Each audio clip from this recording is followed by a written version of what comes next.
आइए एक बार हम सभी मिलकर के बेटा सीधे होकर बैठो। सभी कन्याएं सीधी होकर के बैठेंगी, मंच की तरफ ध्यान देंगी। और आप सभी से भी निवेदन है, श्रोताओं से भी, कुछ समय का और कार्यक्रम आपके बीच में है, इसलिए प्रारंभ करता हूं गायत्री मंत्र से। और आप सभी गायन के रूप में हमारे साथ बोल सकते हैं, ये आप सबसे निवेदन है। चारों वेदों में लगभग 20,000 मंत्र, और उनमें जो सबसे महान मंत्र जिसको माना गया है गायत्री मंत्र, जिसे सविता मंत्र भी कहते हैं, वो आप लोगों के बीच में प्रस्तुत है। निवेदन करूंगा, साथ बोलेंगे तो सभी को लाभ होगा। ओम भूर्भुवः स्वः, सीधे बैठो। आपकी तालियां भी हमारे साथ में बज सकती है, मीठी मीठी। ओम भूर्भुवः स्वः, बोलो। ओम भूर्भुवः स्वः तत्सवितुर्वरेण्यं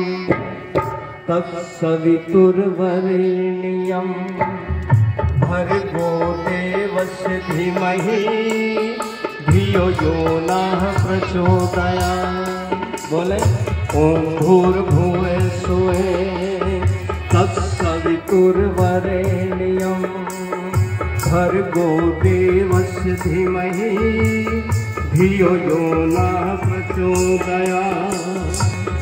गायत्री को अपने हम जीवन में उतार ले, 24 अक्षर वाला बुद्धि देने वाला, महिमा को जान लो।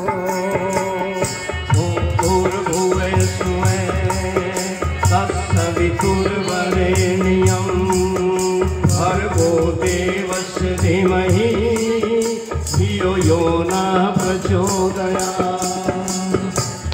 अच्छा, गुरुकुल में पढ़ती हो, समझ में नहीं आया क्या बच्चों? अब की बार जो नहीं बोलेगी ना, अगले जन्म में गूंगी बनेगी। और हम के भी सूत बैठ सके, सब बोले। ओम भूर्भुवः स्वः तत्सवितुर्वरेण्यं भर्गो देवस्य धीमहि धियो यो नः प्रचोदयात्। गायत्री को हम अपने जीवन में उतार ले, 24 अक्षर वाला बुद्धि देने वाला, महिमा को जान लो। ओम भूर्भुवः स्वः तत्सवितुर्वरेण्यं भर्गो देवस्य धीमहि धियो यो नः प्रचोदयात्। परमात्मा का सबसे मुख्य और निज नाम क्या है बच्चों? ओम। अच्छा, रोटी खा करके डकार लेते हो तो कौन सा नाम निकलता है? सबके नहीं निकलता। जिसने भगवान के नाम से नफरत है ना, रोटी खाने के बाद बच्चों पेट में से ओम का नाम बन के चला। छाती तक भी ओम, गर्दन तक भी ओम, ठोटी तक भी ओम, होठों के अंदर तक भी ओम। पर जब बाहर निकलने लगा तब बिगाड़ दिया न बजा। अरे मर क्या रहे, और मजा पाओ। कितने अक्षर हैं ओम में? 3 अक्षर हैं। ओम है अनादि अक्षर जिसमें 3 है। ओम है अनादि जिसमें अक्षर 3 है। उसको वो जाने जो विद्या में प्रवीण है। ओम है अनादि अक्षर जिसमें 3 है। उसको वो जाने जो विद्या में प्रवीण है। चराचर जगत का स्वामी परमात्मा चराचर जगत का स्वामी, सबका पालनहारा, प्राणों से प्यारा, सृष्टि आधारा, प्राणों से प्यारा, सृष्टि आधारा, प्राणों से प्यारा, सृष्टि आधारा, प्राणों से प्यारा, सृष्टि आधारा, उपासना करके उसको जीवन में उतार दो, 24 अक्षर वाला, बुद्धि देने वाला, महिमा को जान लो। ओम भूर्भुवः स्वः तत्सवितुर्वरेण्यं भर्गो देवस्य धीमहि धियो यो न प्रचोदयात्। ओम भूर्भुवः स्वः तत्सवितुर्वरेण्यं भर्गो देवस्य धीमहि धियो यो न प्रचोदयात्।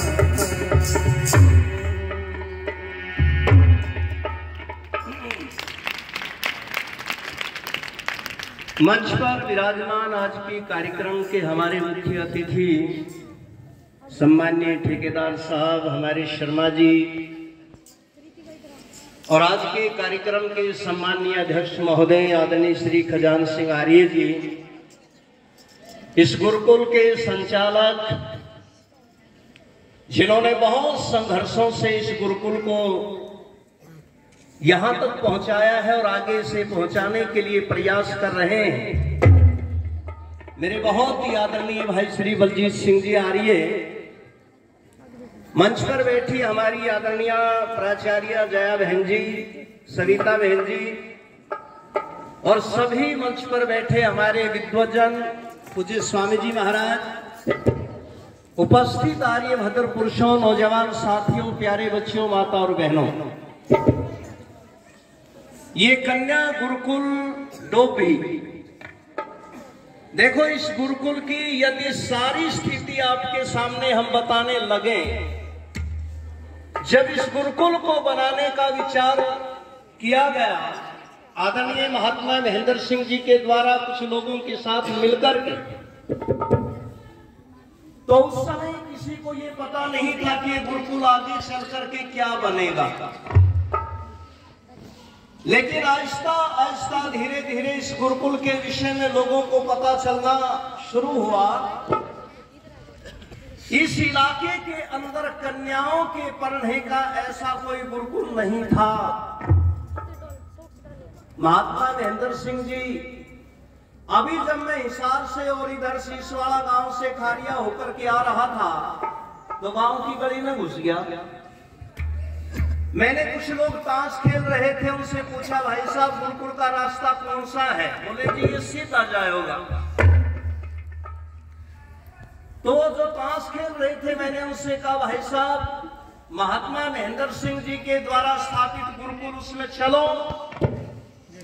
बोले जी आएंगे समय निकाल करके, लेकिन महात्मा महेंद्र सिंह जी अब दुनिया में नहीं है। मैंने कहा कौन कहता है वो दुनिया में नहीं है? गुरुकुल में जाकर के देखो, वहां की 85 बेटियां जो पढ़ रही हैं, विद्या अध्ययन कर रही हैं, वो सारी की सारी इस बात की साक्षी हैं, गवाही दे रही हैं कि महात्मा महेंद्र सिंह जी मरे नहीं हैं, बल्कि महात्मा महेंद्र सिंह जी अमर हो गए हैं।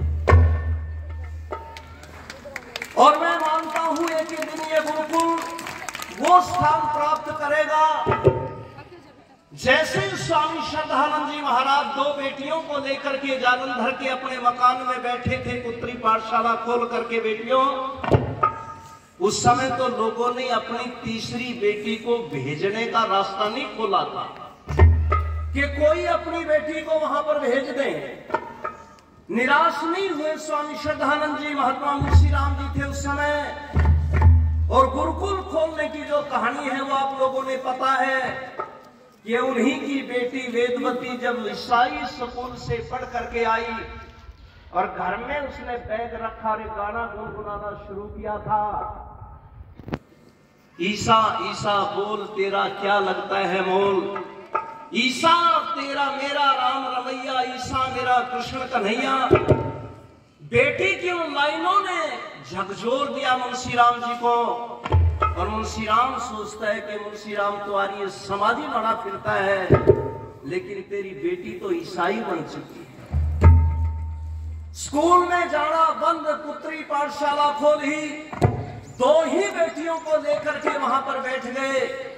और उसके बाद अगले वर्ष जालंधर की आर्य समाज का जब उत्सव हुआ, जलसा हुआ, तो वहां पर उन बेटियों ने जो वेद मंत्र बोले, जिन बेटियों के वेद मंत्र बोलने पर भी बैन था, प्रतिबंध था, ईश्वर भक्ति के गीत गाए जैसे यहाँ की बेटियां गा रही हैं, तब कुछ लोग उनके पास में आकर के कहते रहे, ओम श्री राम क्या तुम हमारी बेटियों को ऐसा बनाना चाहते हैं?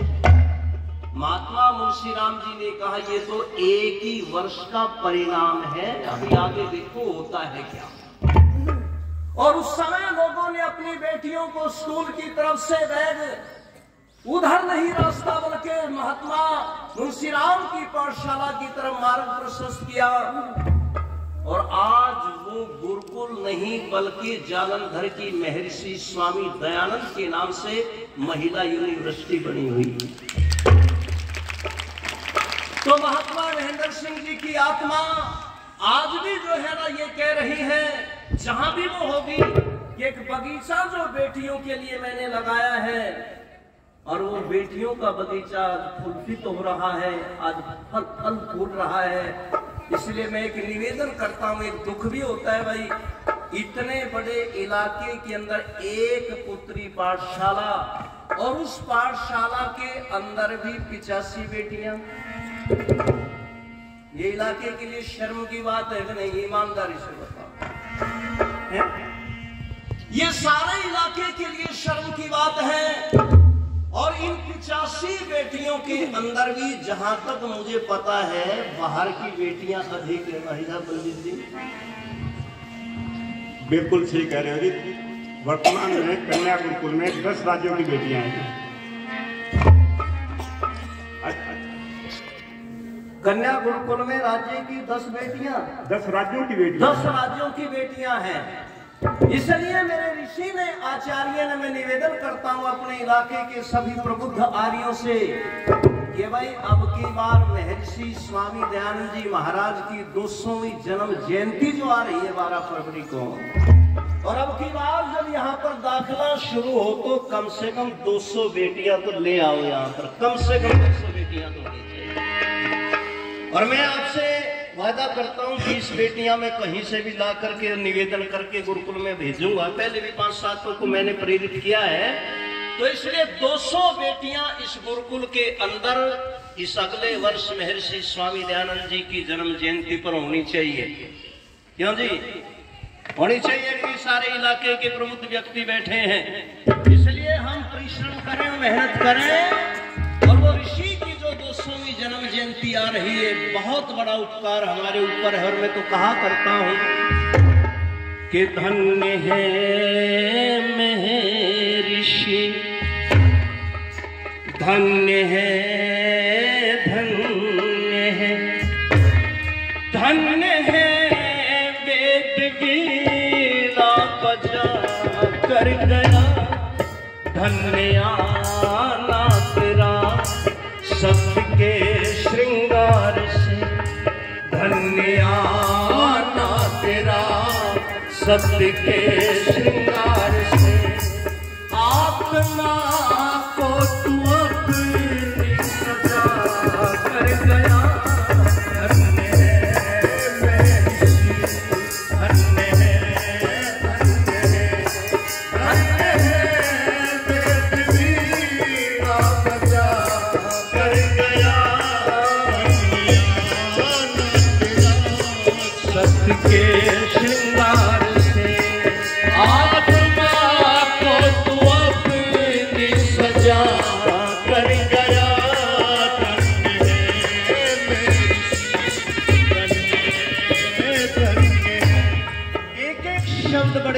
से सुनने का है।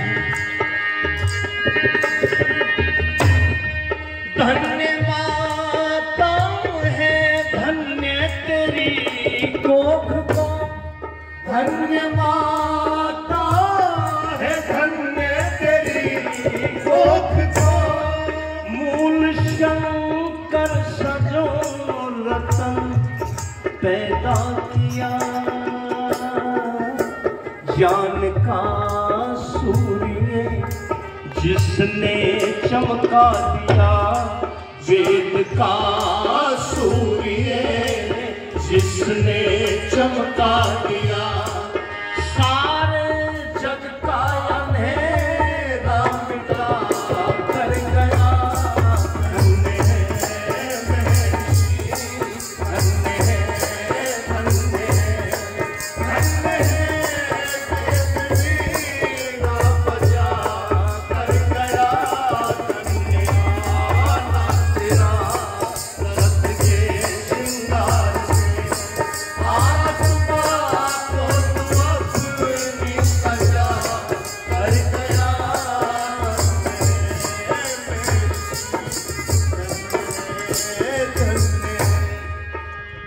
महर्षि दयानंद को पैदा करने वाली वो माँ, क्या नाम था बच्चों माँ का?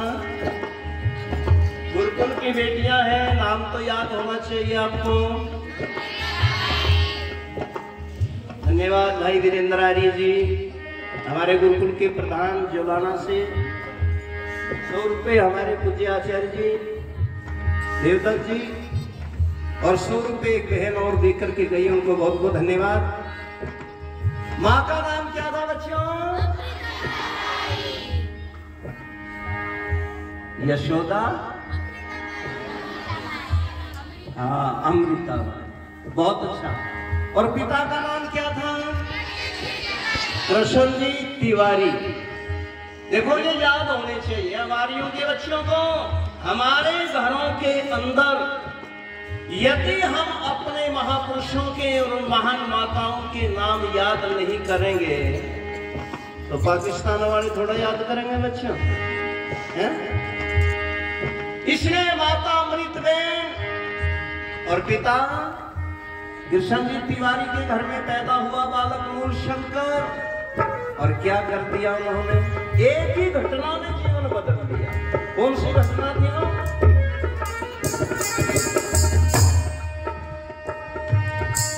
धन्य मंदिर में जाकर तेरा जागना, धन्य मंदिर में जाकर तेरा जागना, धन्य शिवरात्रि बोध की वो घड़ी, टूट गई सदियों के बंधनों की कड़ी, टूट गई सदियों के बंधनों की कड़ी, दुर्ग पाखंडियों के डहा कर गया।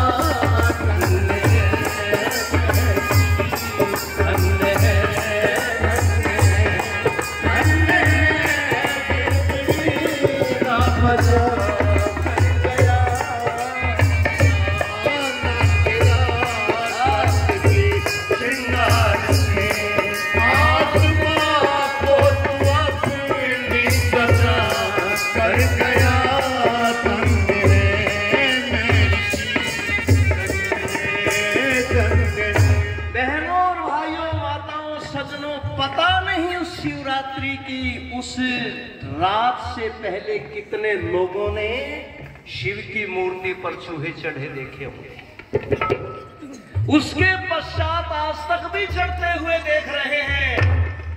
लेकिन सबकी बुद्धि ने ये काम नहीं किया कि ये शिव असली नहीं है, नकली है, ये मूर्त है, ये पत्थर का है, अपने ऊपर से चूहे नहीं हटा रहा। अरे आज तो लोग इतने पाखंड में फंसे हुए। कई वर्ष पहले की बात है, मैं अपने गुरुजी के साथ रहता था ना, बच्चे उड़ीसा बिहार में चला गया और वहां एक मंदिर में ठहर गए रात में। सुनने की बात है, मंदिर का पुजारी इतना करड़ा भगत लिकड़िया, 3 दिन उसके मंदिर में पड़े रहे, पर शेर के बच्चे ने रोटियों की बात नहीं पूछी। भुने हुए चावल हमारे झोले में पड़े थे, वो चबा के ऊपर तक पानी पी ले। 3 दिन हमारे न्यू कटे, पर चौथे दिन बड़ी विचित्र घटना घटी। जो पुजारी था ना, गर्मा गर्म हलवे की प्लेट लेकर निकला कमरे में से। हलवे ने देखते मेरे मुंह में पानी आ गया। मैं स्वामी जी से कहने लगा, स्वामी जी इस पुजारी ने तो दया आगी। बोला बेटा क्या हो गया? मखा हलवा जावे है। बोला बेटा मुंह धो ले। मखा जी 1 प्लेट तो बिना मुंह धोया खा लूंगा। 3 दिन हो रहे, रोटी देखा हलवा दिख गया, पर वो हमारी तरफ नहीं आया। सीधा बिजली की रफ्तार से लेकर जाके मंदिर के किवाड़ खोल लिए, और किवाड़ खोल के वहां मूर्ति धरी थी राम की, उसके सामने प्लेट धरी। एक हाथ में घंटी उठाई, एक में थोड़ा थोड़ा सा हलवा उठाया, और उस राम की मूर्ति के ला रहा और आरती उतार रहा, घंटी बजा रहा। के बेर सुदामा जी के तंदुल कुछ रुचि भोग लगाऊं और मैं पीछे खड़ा, मेरे डंडूर से उठ रहे। मगा भाई देख, जिसने नहीं खाना था उसने जबरदस्ती खुआ रहा, और जिसने भूख ना गरी खान का पता उसने पूछता भी कौन है। भाई मैं उसकी तरफ मुड़ के मैं बोल रहा, महाराज जी इसने जबरदस्ती खुआता गया को, जिसने नहीं खाना था, और जिसने खाना आ रहा तेरे मंदिर में 3 दिन से भूखे पड़े, मैं पूछ भी नहीं रहा। मगा तू भोग उसके अलावा जिसने जरूरत को ना नगरा कर किसके लगाऊं भोग? महा मेरा ना भोग, और भोग भी के लाना। एक बार प्लेट मेरे का निकर के न्यू ने देख ले बस तू, ये भोग भी मैं तो अपने आप लगा लूंगा। यू हलवा तो महा गिटवे में न्यू आपका जो जुकर पड़ताड़े वाला लंगड़ा गिरता जा कर ना, तो भोग भी लगाने की जरूरत को ना। इसलिए लोगों आज जिनको खाने की, देखो एक बात से हम राजी हुए भाई, हम मूर्ति पूजक नहीं है, हम जड़ पूजा की नहीं करते बात बिल्कुल भी, लेकिन जो राम का मंदिर बना है इस बात में आर्य समाज ने भी विरोध नहीं किया। क्यों? क्योंकि हमने मस्जिद से राम का मंदिर बढ़िया। ईमानदारी से बताओ, बढ़िया भाई वहां किसी लुटेरे के नाम की मस्जिद हो जिसने हमला किया इस देश के ऊपर, यहाँ की संस्कृति को लूटा, यहाँ की बहन बेटियों की इज्जत को लूटा, यहाँ के धन को लूटा, कत्लेआम किया, उस व्यक्ति के नाम की वहां पर मस्जिद थी। लेकिन मर्यादा पुरुषोत्तम भगवान राम 9 लाख वर्ष से जो हमारे आत्मा में बैठे हैं, हमारे दिल में बैठे हैं, यदि उसके नाम का मंदिर बना है तो 5-5 दीवे तो हमने भी जलाए हैं 22 जनवरी को, जलाने भी चाहिए। देश में तो देखो हमारे नाम का नाम अगर आगे बढ़ता है अब तो व्यक्ति जो है ना वैसे भी पहले राम राम जी राम राम जी राम राम जी आपस में मिलते हुए भी करते थे, लेकिन वो बातें आज भी हम, हाँ एक बात जरूर है कि भाई हमारे देश के वैभव को, इस देश को गुलाम बनाया भी मूर्ति पूजा ने था, ये भी सच्चाई है। यहाँ का धन भी मूर्ति पूजा के कारण गया, यहाँ देश हजारों वर्ष तक गुलाम भी मूर्ति पूजा के कारण रहा। लेकिन ये आस्था का सवाल ये था कि सैकड़ों वर्ष की एक जो बातें चली हुई थी कि भाई मामला सुलझ जाए, वो मामला सुलझ गया, उससे हरी समाजी भी खुश हुए। इसलिए मेरे ऋषि ने उस रात की घटना को देखा, उस घटना से पहचान लिया ये असली शिव नहीं है तो नकली है। और तीसरी बात और सुनो, कितनी बढ़िया बात है।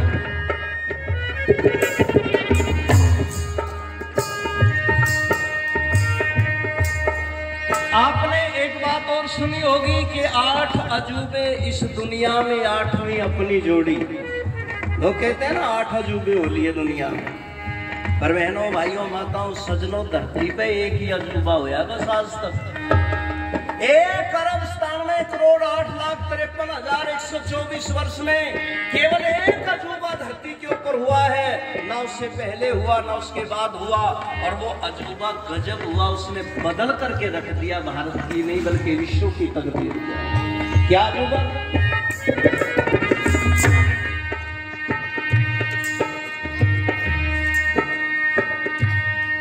धन्य गुजरात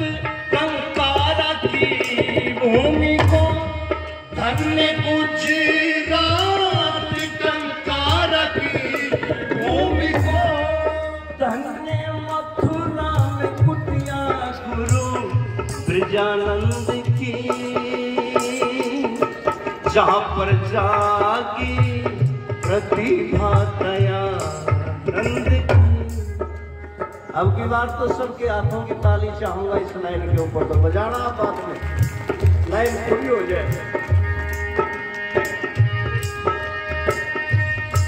धन्य गुजरात टंकारा की भूमि को, धन्य मथुरा में कुटिया गुरु ब्रजानंद की। जहां पर जागी प्रतिभा दयानंद की, जहां पे जागी प्रतिभा दयानंद की। अमृत वेदों का जग को पिला कर गया, धन्य है महर्षि, धन्य है, धन्य है, धन्य है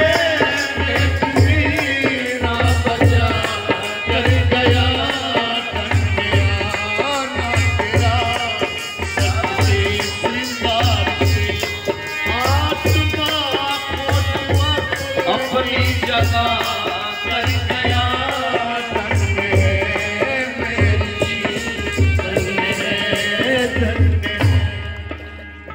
और देखो कई बेटियां छात्राएं गुरुकुल की थी, अपने की कुछ पंचगावा से थी।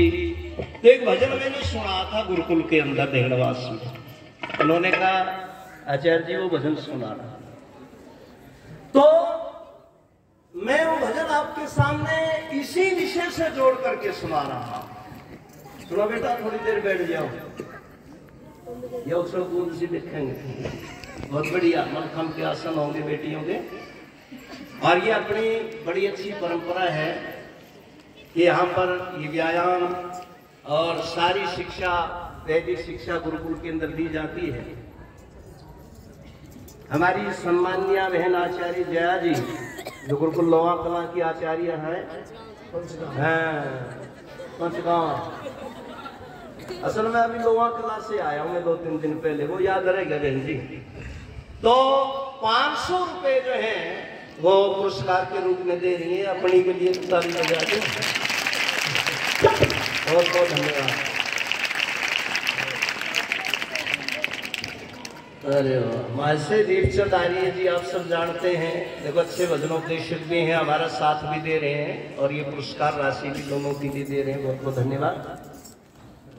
हमारे आदरणीय प्रधान जी खजान सिंह जी जो आज के अध्यक्ष हैं, 200 रुपये आपकी तरफ से भी आए हैं, बहुत बहुत धन्यवाद। तो देखो वो भजन में बीच में इसलिए फिट कर रहा हूँ, पता नहीं किस समय हमारे भाई साहब बलजीत जी की तरफ से ओम हो जाए, और ओम होने का इशारा है जी, आपका वक्त हो लिया और किसी का वक्त आने वाला है, ये अभी है टाइम, बहुत बढ़िया है। तो एक भजन में आपके सामने जो बता रहा हूँ सुनो, जल्दी मारो। हाँ, महर्षि स्वामी दयानंद जी ने बहुत सारे लोगों से जब पूछते जी आजादी कौन लाया, तो किसका नाम लेते हैं ज्यादातर, बोले जी आजादी तो महात्मा गांधी ले गया। देखो इसमें कोई डाउट नहीं है, कोई संशय नहीं है कि आजादी के लिए महात्मा गांधी जी का भी योगदान रहा है, लेकिन ये कहना कि आजादी वही लेकर के आया, बच्चों सुनो बेटा, इस देश की आजादी की नींव अगर किसी से रखी गई थी तो महर्षि स्वामी दयानंद जी महाराज के द्वारा रखी। स्वराज्य शब्द देने वाला यदि कोई सबसे पहला महान व्यक्ति धरती के ऊपर आया, उस मनीषी का नाम था महर्षि स्वामी दयानंद सरस्वती। और स्वामी दयानंद सरस्वती जी के द्वारा इस देश के महान क्रांतिकारी शहीद आजम सरदार भगत सिंह, उनके दादाजी सरदार अर्जुन सिंह जी का यज्ञोपवीत अमृतसर के अंदर महर्षि स्वामी दयानंद जी महाराज के द्वारा हुआ। और आपकी जानकारी के लिए बता दूं कि उसी परिवार का पोता भगत सिंह, उनका यज्ञोपवीत संस्कार जिनके द्वारा हुआ, वारी जगत के बहुत उच्च कोटि के विद्वान पंडित लोकनाथ तर्क विद्या वाचस्पति जिनका पोता आगे चल करके भारत का प्रथम अंतरिक्ष यात्री बना राकेश शर्मा। शर्मा जी बैठे, चले गए, बैठे हैं। उनके दादाजी पंडित लोकनाथ तर्क विद्या वाचस्पति के द्वारा भगत सिंह का यज्ञोपवीत संस्कार करवाया। ये भ्रांति जो कुछ लोग फैलाते हैं ना कि भाई भगत सिंह तो नास्तिक था, कम्युनिस्ट था, ये बिल्कुल गलत बात है। आर्य परिवार का बेटा और आर्य समाज के रंग में रंगा हुआ ऋषि दयानंद का भगत वो परिवार रहा है। उस परिवार का बेटा जब उनको फांसी की सजा हो गई, लंबी बात नहीं करता, मां विद्यावती जेल में मिलने के लिए गई। और मां विद्यावती जब पहुंची, साथियों ने बताया रे मां आई है। वहां पंजाब में मां को बेबे कहते, बोले बेबे आई है। भगत सिंह के हाथों में हथकड़ियां, पैरों में बेड़ियां थी। जेल के अंदर भी जालिम सरकार उनको खोला नहीं रखती थी, बागी घोषित कर रखा था। बंदे हाथों से हथकड़ी और बेड़ियों से जकड़ा हुआ भगत सिंह सलाखों के पास में आया और सामने मां को देख करके झुक करके प्रणाम किया और फिर कहता हूं मां, एक बार अपने पैरों की धूली मुझे अपने माथे पर लगाने। मां के पांव की धूल मिट्टी उतारी, माथे पर लगाई, पर भगत सिंह की आंखों में आंसू आ गए। मां विद्यावती ने डांट लगाते हुए कहा, भगत सिंह मैंने ऐसा कायरता का दूध तो नहीं पिलाया था, तू रो पड़े, फांसी की सजा होगी इसलिए डर गया है ना। और भगत सिंह कहता है नहीं मां, जिस बेटे ने तेरे जैसी शेरनी माँ की छाती का दूध पिया हो, जिस बेटे ने तेरे जैसी वीरांगना बहादुर माँ की लोरियां सुनी हो, गोदी में खेला हो, वो बेटा डर जावे। बोली फिर रोया क्यों? बोला माँ बस बहुत दिनों में देखी है ना, मैं माँ की बुढ़ापे में सेवा नहीं कर पाऊंगा ना, इसलिए रोना आएगा। माँ ने कहा अच्छा फिर एक बात बता, तू डर तो नहीं जाएगा फांसी से? बोला मां डर, लो सुन, बस भजन सुन लो। तैयार खड़ा तेरा बेटा री मां बलिदान के लिए, तैयार खड़ा तेरा बेटारी मां बलिदान के। और अगर भगत सिंह की वो बात अच्छी लगे तो तालियां बजा देना, नहीं लगे तो चुप रहना। अरे मरना जीना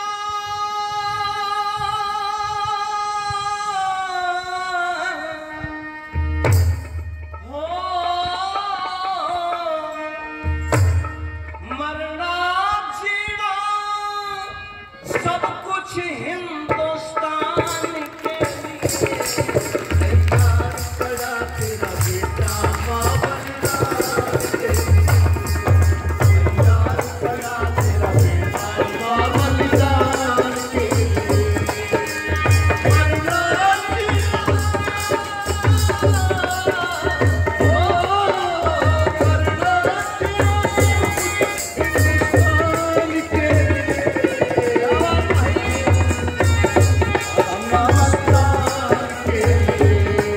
तैयार खड़ा तेरा बेटा मां बलिदान के लिए। एक दुख बड़ा गहरा अपने सीने के अंदर छुपाए बैठा हूं, दर्द है बड़ा भाई। कौन सा? इस ऋषियों की धरती पर मां कर रहे राज विदेशी, इस ऋषियों की भूमि पर, इस आर्यों की भूमि पर मां कर रहे राज विदेशी। ऋषि दयानंद कह गए अच्छा हो राज स्वदेशी, ऋषि दयानंद कह गए अच्छा हो राज स्वदेशी। जगह नहीं हो जगह नहीं कोई भी यहाँ शैतान के लिए,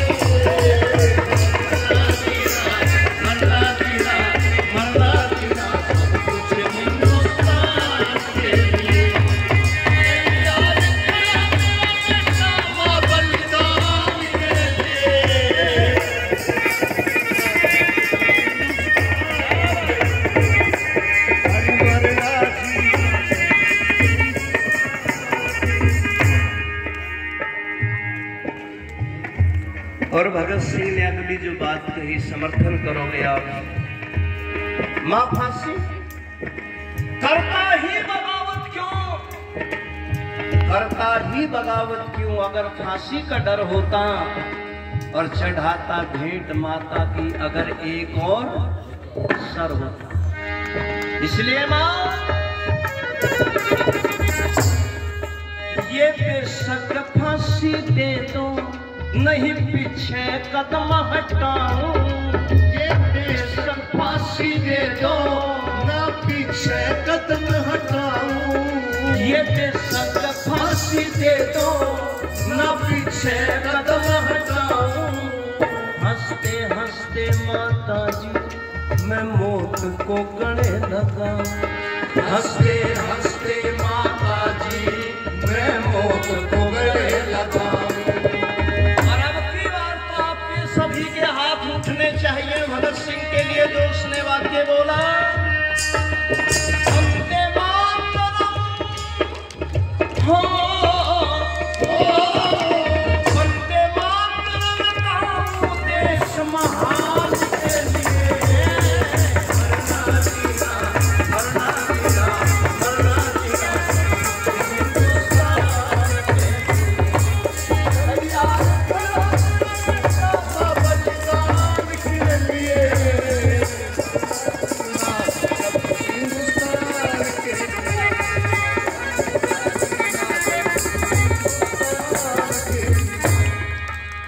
और तीसरी बात जो भगत सिंह ने कही उस बात के ऊपर तो हर मां को गर्व होगा। कमाल कर दिया, गजब की बात कह दी। क्या कहा? हमारे बीच में बहुत सारे सज्जन, अभी आदरणीय हमारे भाई सुबह सिंह आर्य जी अपने गुरुकुल धेनवास के प्रधान हैं, आप पहुंचे हैं, आपका स्वागत है। और भी हमारे बीच में बहुत सारे साथी जाने पहचाने चेहरे, धर्म सिंह जी, सीताराम जी, आर्यनगर से हमारे भ्राता जी महेंद्र सिंह जी और समस्त जो जाने पहचाने चेहरे बैठे हैं, मैं सबका सम्मान करता हूं। आइए, भगत सिंह ने तीसरी बात जो कही, अरे मां, हर मां गर्व करेगी, अच्छी क्या कहा? ये भगत सिंह तेरा बेटा ना तेरा दूध न जावे। ये भगत सिंह तेरा बेटा ना तेरा दूध न जावे। मैं सा काम कर दूंगा, कर दूंगा, कर दूंगा, मैं ऐसा काम कर दूंगा तेरे गीत या दुनिया गावे। ऐसा काम कर दूंगा तेरे गीत या दुनिया गावे। और क्या कहेंगे मां, हर मां?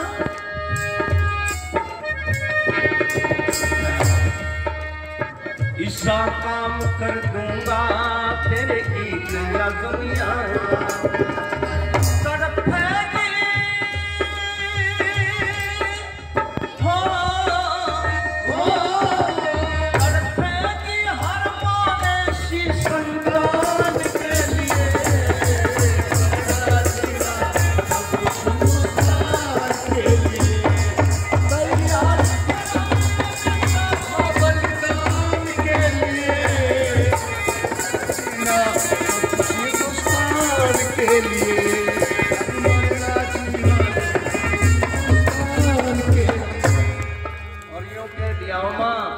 एक छोटा सा एहसान मैं आपका भी करवाना चाहता हूं। वैसे तो माँ के बहुत एहसान होते हैं, लेकिन वो एहसान बहुत जरूरी है माँ।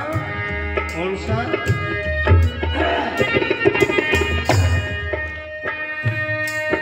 बस एक काम कर देना जो तू मेरे मन की चाहवे। बस एक काम कर देना जो तू मेरे मन की चाहवे। जब लाश मेरी ले जावे ना आँख से आंसू आवे। जब लाश मेरी ले जावे ना आँख से आंसू आवे। मेरा रंग दे, मेरा रंग दे, मेरा रंग दे, मेरा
कहना चाहता हूँ, वो गजब लिखा उन्होंने।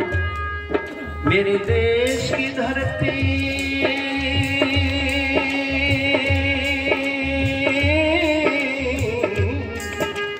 हो,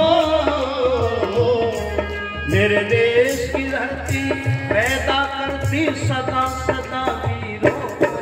मेरे देश की धरती, मेरे देश की धरती पैदा करती सदा सदा वीरों को।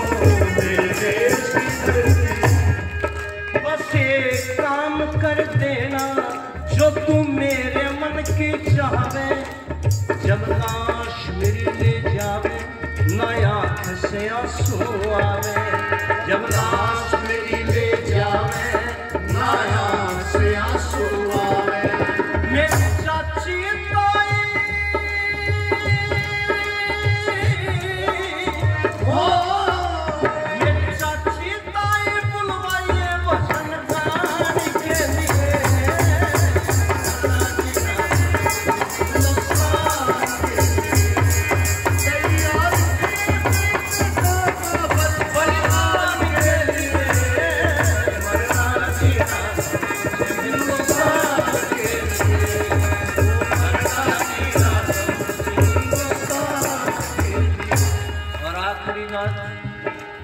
माँ, और किसी पर एहसान मत जताइए, ये मत कहिए कि हमने आजादी दिलाई, मेरा बेटा देश के लिए गया। ना माँ, निष्फल हो जाएगा परिणाम।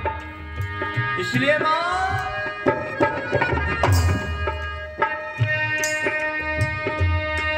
एहसान किसी के ऊपर माँ बिल्कुल नहीं जताना। एहसान किसी के ऊपर माँ बिल्कुल नहीं जताना। क्योंकि धर्म यही कहता है, क्या कहता है? धर्म यही कहता है कि देश के हित मर जाना। धर्म यही कहता है कि देश के हित मर जाना।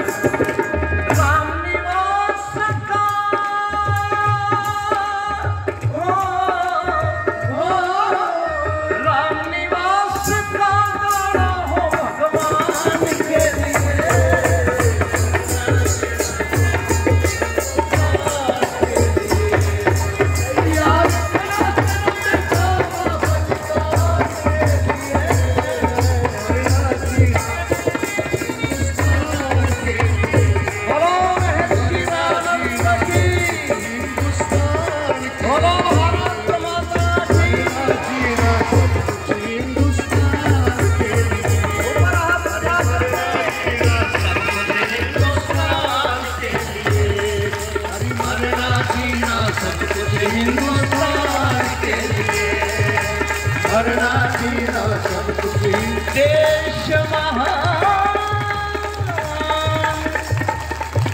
देश महान, मेरे देश महान के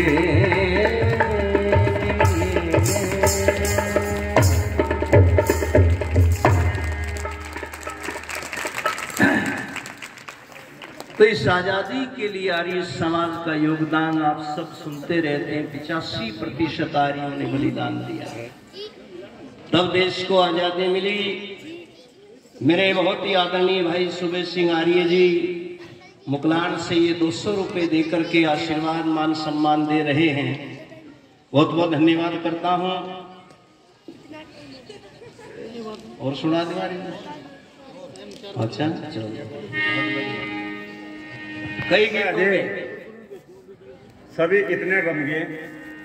विशेष रूप से सुबेश सिंह जी ने कहा कि बोला एक और सुनाओगे क्या? अच्छा, हमारे बीच में आदरणीय बहन सीमा गोदारा सरपंच गदली से आए हैं, भाई निरंजन सरपंच मोहब्बतपुर, तो गुरुकुल प्रांगण में। और एक बात और बताऊं, बहन सीमा ने कहा कि आपने 20 पे है ना बेटियां, बोला 5 बेटी तो ना मेरे। वाह वाह, ताली बजाओ कुमार बहन जी के लिए। अच्छा, देखो मैंने आपके बीच में सबसे पहले गायत्री मंत्र बोला था, और गायत्री मंत्र क्या देने वाला है? बुद्धि का देने वाला है। इसमें परमात्मा से प्रार्थना की गई कि प्रभु हमें अच्छी बुद्धि दो, मेधा बुद्धि, प्रजा बुद्धि, रितंबरा बुद्धि, सविता बुद्धि, जो ऊंचे दर्जे की बुद्धि होती है। देखो, अगर निम्न स्तर की बुद्धि व्यक्ति की होना तो किसी के ऊपर भी विश्वास कर ले। ये मंत्र क्या कहता है? बगैर परखे, बगैर जाने, बगैर पहचाने किसी भी बात को कभी मानना नहीं चाहिए। चाहे हम ईश्वर को मानते, चाहे धर्म को मानते, चाहे सांसारिक व्यवहार की बातों को मानते हैं, हम कई बार किसी के केवल कहने मात्र से ऐसा विश्वास कर लेते हैं कि उसकी बड़ी भारी हानि होती है, फिर नुकसान होता है। इसलिए मंत्र कहता है पहले किसी भी चीज को परखो, जानो, और जानने के बाद में उसे पहचानो, और पहचानने के बाद में उस बात को मानो, उसका निचोड़ निकालो। और नहीं तो बता दो, हमने मान लिया, आज तक मान रहे, बिना सोने की लंका थी। झूठ, महाझूठ। महर्षि वाल्मीकि रामायण को उठा करके पढ़ो, कहीं सोने की लंका नहीं थी। हाँ, एक अंदाजा हम लगा सकते हैं, वो सोने वालों की लंका तो थी। सोने वालों 6 महीने का क्या करता? 6 महीने सोया करता, कुंभकर्ण, सुनिए ना बात, सोने वालों की थी। अच्छा, जिसके घर में सोने की लंका, दूसरे की धन का नीयत क्यों खराब करेगा फिर? भाई सोना। और एक और बता दूं, आपने आज तक हमें ये बहका रखा, या सोने की या लंका थी, या जो अपने बीच में समुद्र थे, यहाँ से 8000 किलोमीटर ऑस्ट्रेलिया देश जहां पर है ना, वहां रावण की राजधानी थी। वहां से चला था वो विश्व विजेता बनने के लिए। और तभी जो है ना, महारानी केकई, सुमित्रा आदि, ये जो केकई आदि जो थी, मंथरा आदि, और ऋषियों ने मिलकर के योजना बनाई कि राम को महल से निकाल करके ऋषियों के पास जाएं, वहां हथियार मिले और रावण को पीछे हटाएं और अपने इस वैदिक आर्यावर्त देश को उससे बचाया जाए। तो